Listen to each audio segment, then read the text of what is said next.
Hey guys, today we're going to talk about another theorem with the chords in a circle. So this theorem states that in the same circle or in congruent circles, two chords are congruent if and only if they are equidistant from the center. Now what that's saying, I'll use this little figure here as our example, is in a circle, let's look at FG, chord FG, and chord JH. So FG, that chord is going to be congruent to JH. Well, that's going to be congruent if and only if the distance from each one of those chords to the center L here, is the same.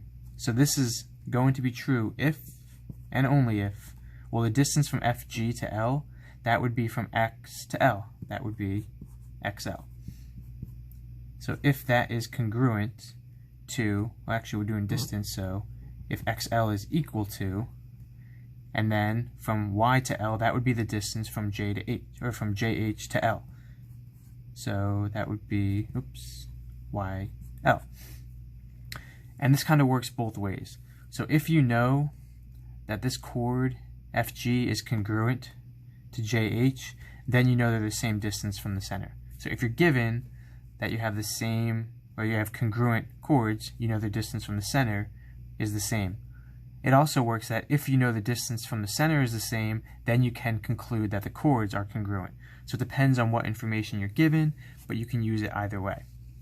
And we're going to prove this given that the chords are congruent. Can we show that the distance away from the center is going to be the same? So we'll do that proof. So let's say we're following through with that proof. Given, well, we have circle L, and we're going to be given that the chords are congruent. FG is congruent to JH, and we're also going to be given that XL is perpendicular to FG, and that's because when we find the distance, we're going to be taking that perpendicular line. So to find the distance from a line to a point, you draw the perpendicular from the line to the point. So we're just going to say that as our given here because we will use that for our distances. And likewise down here, LY is going to be perpendicular to JH. Given all of that, we just want to prove, put it right over here, we want to prove the distance is going to be equal, so XL is equal to YL. That's what we're trying to prove. So you can go ahead and try to map this out a little bit on your own, think of what we know about circles, how we can use that to prove what it is that we're trying to prove. Well, the first thing I'm going to write down here is all our given information, and I'm not going to rewrite it all, but all the given is right up here. We're just going to put that back down. Now let's think of what else we can use. Our goal is going to be to show that this segment is congruent to this segment.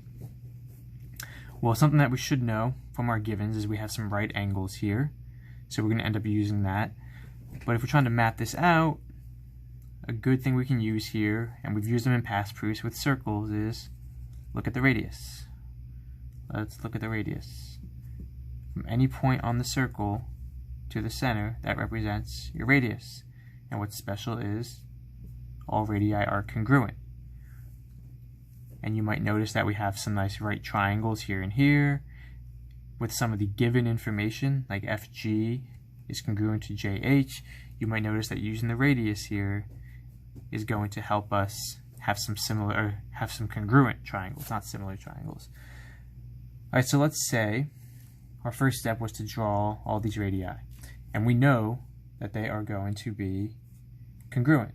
So JL is congruent to FL, which is congruent to GL, which is congruent to HL. Every single radius that we just drew is congruent, or they all are congruent, and that's because, well, radii are congruent, so long as you're within the same circle, or congruent circles. Alright, so then from there, well, we were given the information that FG is congruent to JH. That was our given information here. Now we have all of these. We can hopefully see that we are going to have a couple of congruent triangles.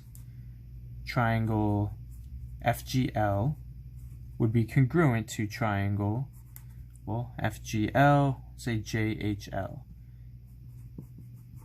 So these two triangles are congruent. They have a side-side-side relationship.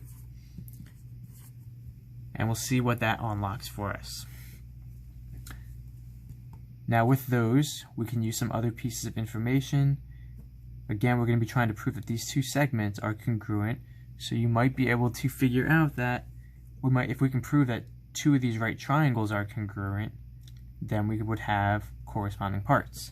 So, well, right now if we're looking, all we really have is one side over here, when we have right angles, which we need to define them as right triangles, but we're close.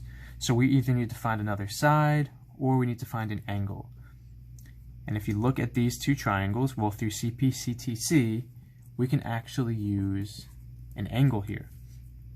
So we have angle GFL right here.